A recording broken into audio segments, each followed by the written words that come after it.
If your hiney is hurting and you went to the store and bought a donut-shaped pillow, throw it away right now. Hey, it's Dr. Toker, your friendly neighborhood colorectal surgeon, and it is Tushie Tuesday. And my advice for the morning is no donut pillows. I don't know who invented that, why they thought it was a good idea, but let me explain to you real quick how it's not. Get rid of it, find something else.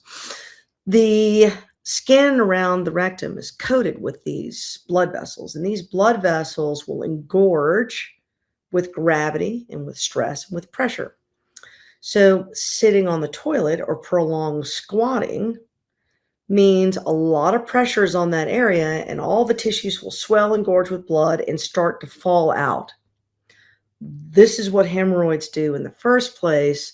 If you're sitting on a hollow thing like a toilet seat or a donut pillow, you're making that problem worse. You're much better off getting either an inflatable pillow that's sort of like a stadium cushion, a square looking thing, or a Tempur-Pedic thing, or just a regular pillow that you can sit on that offers your little hiney some support. Help a brother out. You need to have a little hiney support.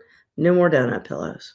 If you learned something from that video, make sure you like it, subscribe to our channel, leave comments, share it with friends, and then, of course, hit the notification button because you can never get too much of your friendly neighborhood colorectal surgeon.